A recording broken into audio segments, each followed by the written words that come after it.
कृष्णाभ्यां नमः।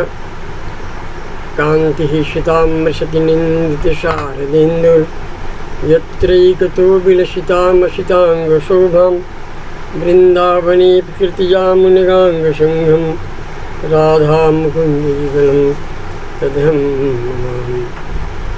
जन्माद्यस्य यतोऽन्यादितरतश्चार्थेषु विद्यः स्वराट् तेने ब्रह्महृदाय आदिकवये मुह्यन्ति यत्सूरयः तेजो वारिमृदां यथा विनिमयो यत्र त्रिसर्गो मृषा धाम्ना स्वेन सदा निरस्तकुहकं सत्यं परं धीमहि। मनसि विभूषितकरा नवनीरदाभात् पीताम्बराधरुणबिम्बफलाधुरष्टात् पूर्णेन्दुसुन्दरमुखादरविन्दनेत्रात् कृष्णात् परं किमपि तत्त्वमहं नयामि। विष्णुं द्वैपायनं वन्दे कृष्णं वन्दे जगद्गुरुं कृष्णं वन्दे जगद्गुरुं वन्दे विदेहतनयां पुष्पपुण्डरीकं राधाकृष्णाभ्यां नमः। मान्यवर सचिव महोदय, समादरणीय प्रधानाचार्य महोदय, भारतेश्वरी मारवाड़ी संस्कृत महाविद्यालय छपरा से प्राप्त दिशा निर्देश के आलोक में घर से कक्षाओं के संचालन क्रम में मैं आज विश्वविद्यालय द्वारा निर्धारित पाठ्यक्रमानुसार शास्त्री तृतीय वर्षीय छात्रों के लिए उत्तरमेघ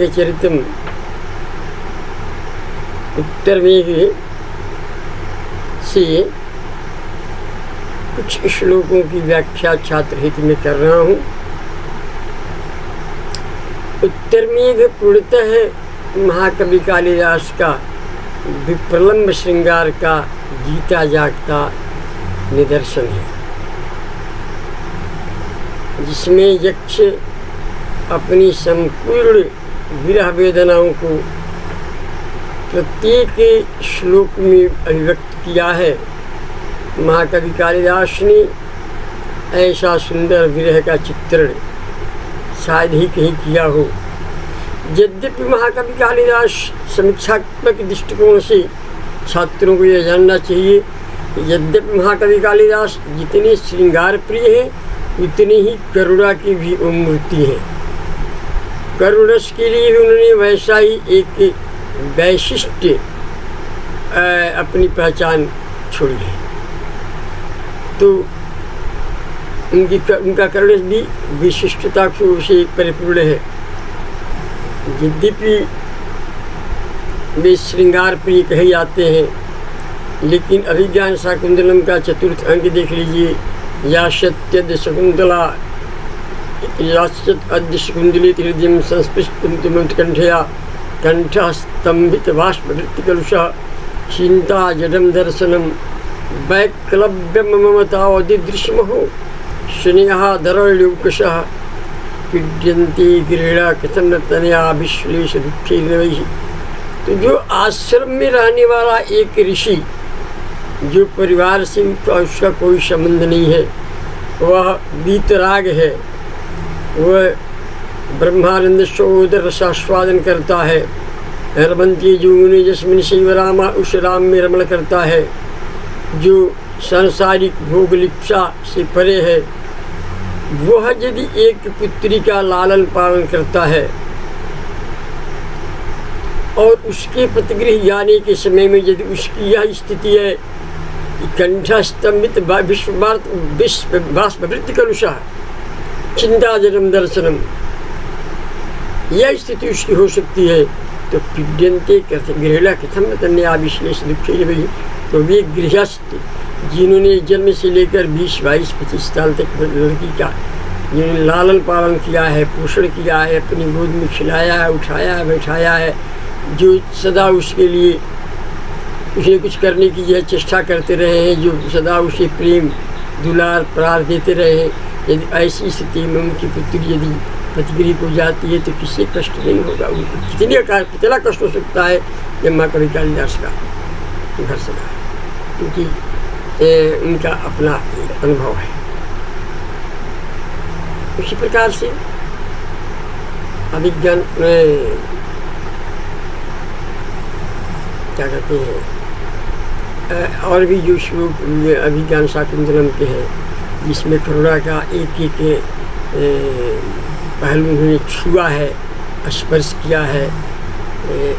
रामचरितम में भले ही रामोस्मि सर्वम सही राम ने कह दिया है, रामोस्मि सर्वम सही, मैं राम हूँ सब कुछ सह लूँगा, स्नेहम दयाम सौख्यम का यदिवा जानकी मापी आराधनाय लोकानाम मुंचते नास्ति में व्यथा।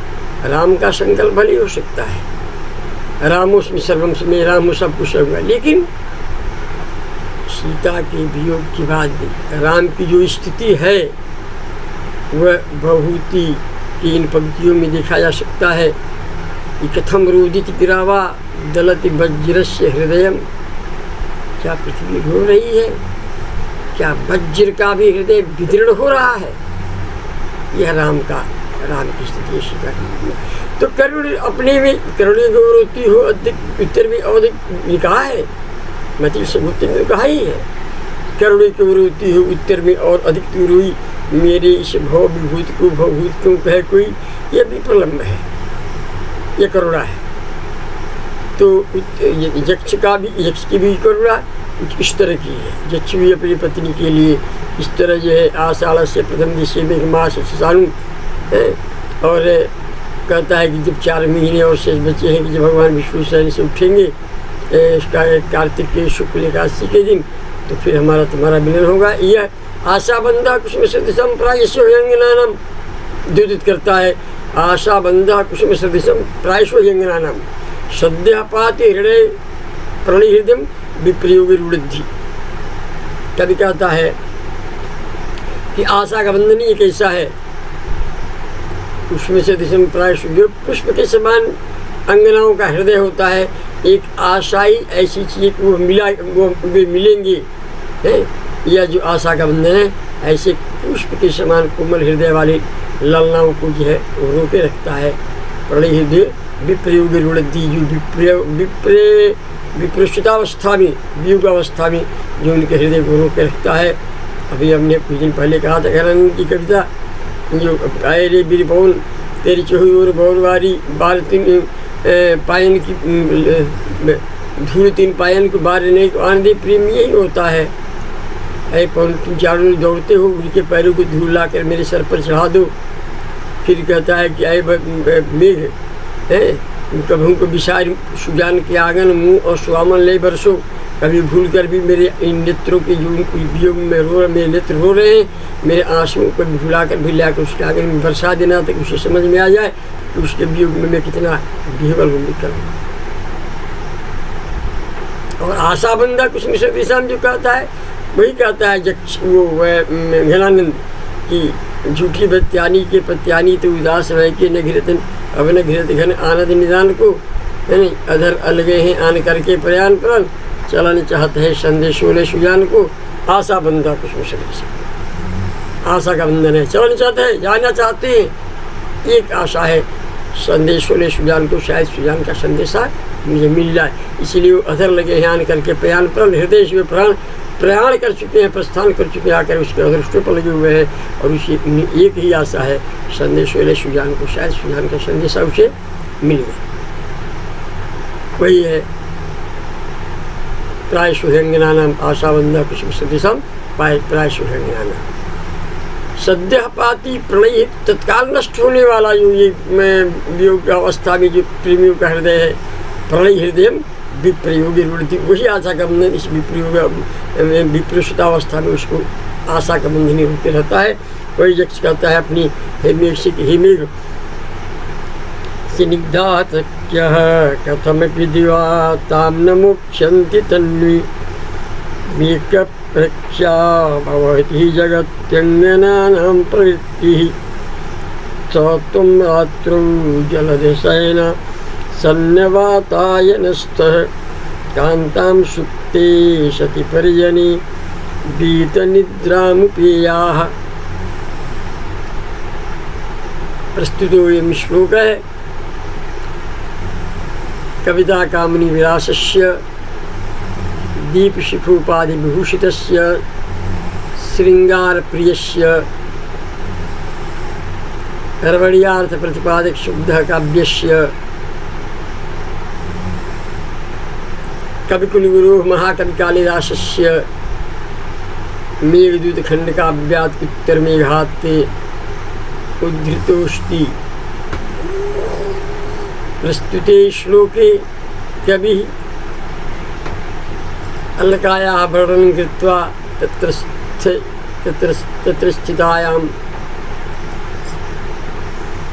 तत्र स्थितां स्वभार्यां संदेशं भार्यायाः संदेशं प्रेषयति।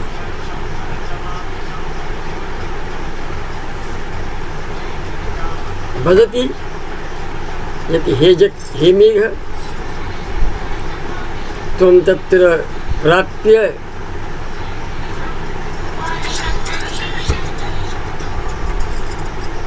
हम आ रहे, आप लोग बैठिए। अच्छा सामान से याद लीजिए, बस 5 मिनट पहुँचे।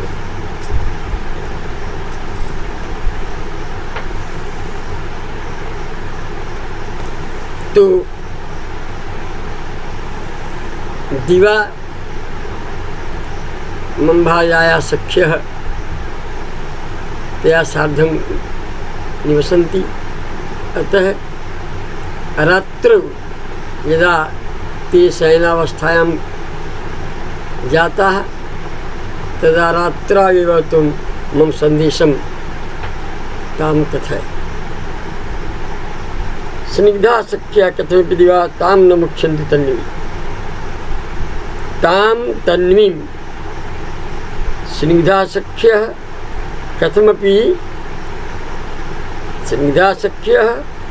कथमपि तां दिवां तां तन्वीं दिवां न मुख्यन्ति। स्निग्धा प्रियतरा सख्यः स्नेहिजनः कथमपि केनापि प्रकारेण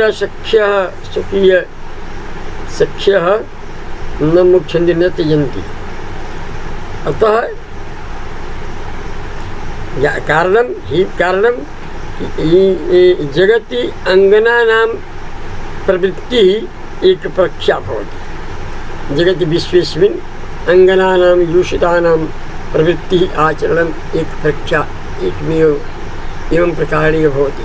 यत् वृद्धावस्थायां ते नार्यः स्वकीयसखीनां सार्थं साहाय्यं न त्यजन्ति।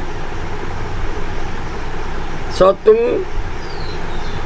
शयनासन्नवातायनस्थः हे जलद त्वं रात्रौ शयनासन्नवातायनस्थः पर्यने सुप्ते सति वीतनिद्रां कान्ताम् उपेयाः। रात्रौ हे जलद हे मेघ त्वं रात्रौ शयनासन्नवातासनस्थ मत्प्रियायाः भार्यायाः गृहस्य यद्वातायनस्थः झरोखा तत्र आसनस्थः स्थित्वा पर्जने सुप्ते सति तस्याः सखीनां सुप्ते सति निद्रावस्थायां प्राप्ते सति वीतनिद्रां कान्ताम् उपेया जागृतावस्थायां प्राप्तां कान्तां मत्प्रियाम् उपेया प्राप्या। हे मेघ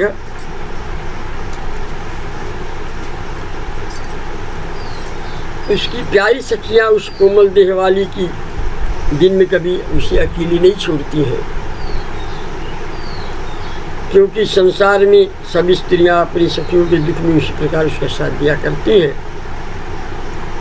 इसलिए तुम उनके पलंग के बगल वाली खिड़की पर बैठकर थोड़ी देर देखते हुए जब ये सखियाँ सो जाएं तो उसके पास मेरी प्यारी जो मेरी भार्या है उसके पास तुम पहुँच जाना मेरे संदेश को कहने के लिए।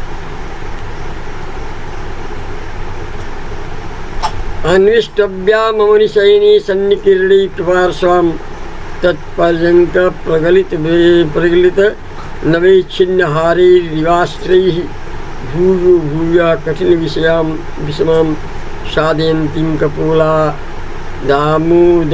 दामुक्तव्यामयमित नखै नैकबीडीं करेण।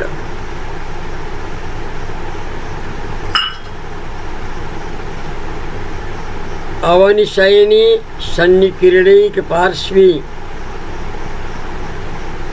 तत्पर्यङ्क प्रगलित नवैच्छिन्नहारैरिवास्त्रैः अन्विष्टव्याम्।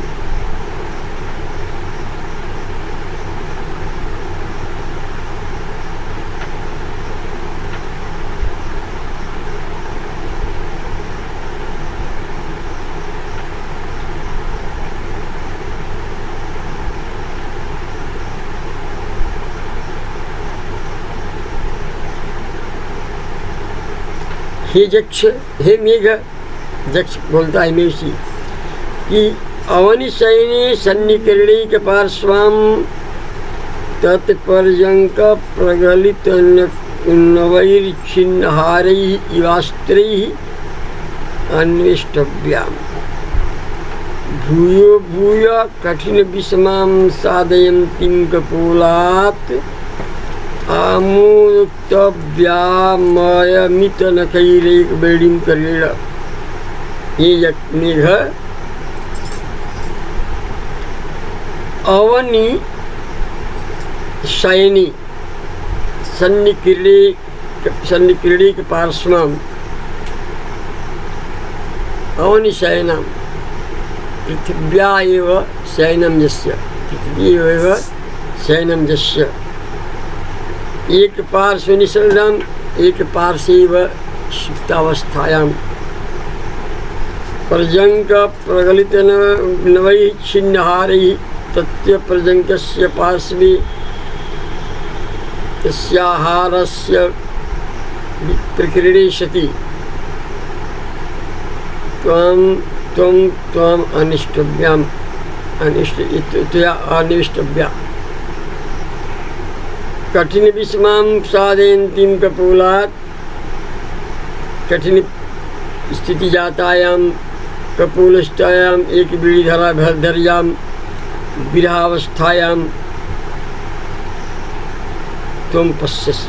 हे यक्ष, हे मेघ, वहाँ तुम मेरी प्यारी को ढूंढते ही ढूंढे लोगे जो कहीं धरती पर एक करवट में पड़ी होगी, एक सन्निकीर्णैकपार्श्व एक ही करवट में पड़ी होगी। उसके आसपास मोतियों के हार के टुकड़े टूटे हुए टुकड़ों के समान आंसू बिखरे पड़े होंगे। जैसे मोती का हार टूटकर बिखर जाए उसे उसके नेत्रों से गिरे हुए आंसू उसके आसपास बिखरे पड़े होंगे। और अपने बड़े हुए नखों वाले हाथ से अपनी गहरी चोटी के इस रूखे और उलझे हुए बालों को अपने गालों से बार बार हटा रही होगी। अब सांप के बीतने पर जो सुलझाए जा सकेंगे, ऐसे तुम मेरी प्रियकारी सुखों को अवश्य देख लोगे। आदिच्छामां विरहशयिनी सन्निकर्षैकपार्श्वं प्राचीमूले तनुरिव कलामात्रशेषां हिमांशोः नीता रात्रि क्षणविमया सार्धमिच्छारतैर्वा या तामेव श्री विरह महती मश्रुभिर्जापयन्ति। आदिक्षामां विरहशयिनी सन्निकर्णैकपार्श्वं। मेघ कहता है, यक्ष कहता है कि मेघ से हे मेघ,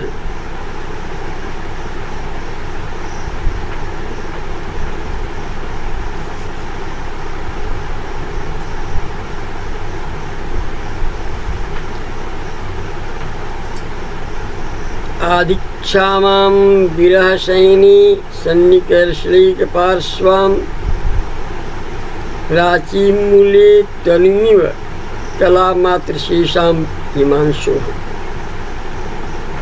नीता रात्रि क्षणैव मया सार्धमिच्छारतैर्या तामेव उष्णैर्विरह महती मश्रुभिर्जापयन्ति। अर्थात ही मेघ सार्धमिच्छारतैर्या मया सार्धं रात्रिच्छलम् इव नीता ताम एव उष्णैर्विरमति अश्रुभिः जापयन्तीम् आधिक्षामां विरहशयिनी सन्निकैश्रीकपार्श्वां कलामात्रशेषां हिनामानसो कलामात्रशेषां तन्विव प्राचीमूलितं पश्यसि। अर्थात चंद्रमा की एकदम कांतिहीन चंद्रमा की कला के समान तुम उसे देखोगे। इसकी व्याख्या